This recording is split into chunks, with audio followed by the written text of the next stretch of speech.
All right, welcome to The Explainer. If you've ever stood in a coffee shop wondering what the real difference is between iced coffee and cold brew, or if you just want to make that perfect chilled coffee at home, well, you've come to the right place. Today, we are going to totally demystify cold coffee. You know the feeling, right? The sun's out, it's getting hot, it's way too warm for your usual steaming mug, but you still need that caffeine kick to get your day started. So what's the move? Let's dive right in.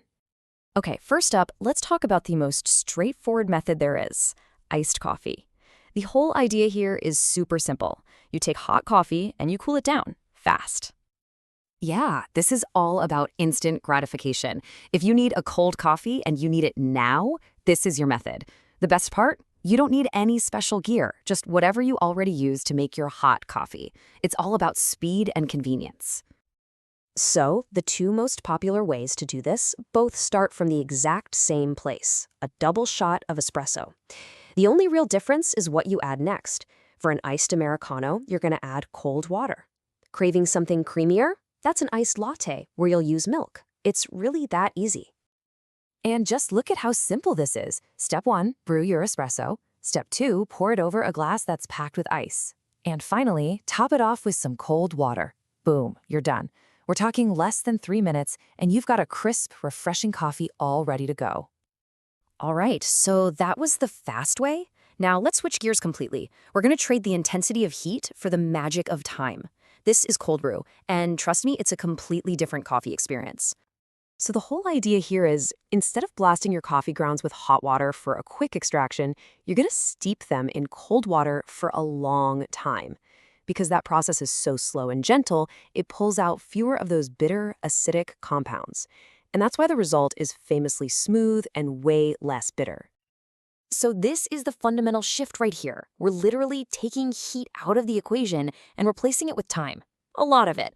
And that slow, gentle extraction is what creates cold brew's signature smooth flavor.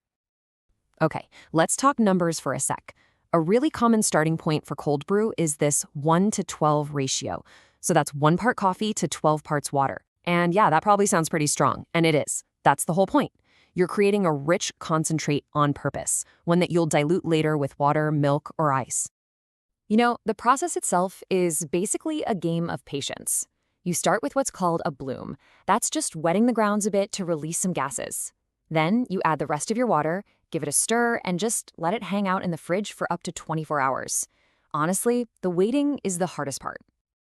And hey, here's a fantastic tip for you. You do not need to go out and buy some special cold brew maker to get started. Your good old French press, it is perfect for the job. Just use a slightly coarser grind, let it steep, and when it's time to filter, you can even add a paper filter under the plunger for an extra clean cup. No new equipment necessary. Okay, on to our third method. This one is part coffee brewer, part science experiment, and let's be honest, part work of art. This is cold drip, and as you can see, it looks like it came straight out of a laboratory. I'm sure you've seen these incredible glass towers in specialty coffee shops. They look amazing, right? But they are not just for show.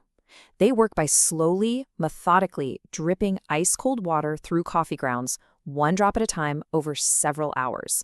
The coffee you get from this is just unbelievably delicate and complex. Yeah, this method is all about precision. You put your coffee in the middle chamber, and then notice that little paper filter on top? That's super important to make sure the water disperses evenly. From there, it's all about meticulously controlling the valve to get the speed of every single drop just right. And this is where you really get to play coffee alchemist. A good place to start is about 1 drop every 3 seconds. But here's the cool part. You can adjust that, speed it up, slow it down, and each little tweak will completely change the extraction and fine-tune the flavor. It is all about that control. Okay, ready for a bonus round? For those of you who want to take your cold coffee game to the next level, let's look at a couple of bonus techniques that mix and match some of the things we've already talked about. Okay, this one is genius. It's the Japanese iced coffee method, and it's kind of the best of both worlds. You get the aromatic complexity of a hot pour-over, but with the instant chill of iced coffee. You're literally brewing hot coffee directly onto ice, which flash chills it. This locks in all those delicate flavors that might otherwise be lost, and you get a crisp, aromatic coffee in minutes. And check out this brilliant pro tip. You know how extreme cold can sometimes mask some of the more subtle notes in coffee? Well, you can use that to your advantage. Cold brew is the absolute perfect way to use up coffee beans that are maybe a couple of weeks old and a little past their peak for a hot brew. It's a fantastic no-waste solution. Okay, let's bring it all together. We've gone through the fast method, the slow and steady one, and the mad scientist approach. Now let's figure out which one is the right one for you. Think of this as your ultimate cheat sheet. If you need coffee right now, iced coffee is your answer. If you can plan ahead and you want something incredibly smooth, go for cold brew. And if you love the process and want something really complex and delicate, that cold drip tower is calling your name. So, what's it going to be? The quick fix of iced coffee, the patient method of cold brew, or the alchemist's choice with the cold drip? Ultimately, the best cold coffee is simply the one you enjoy making and drinking the most.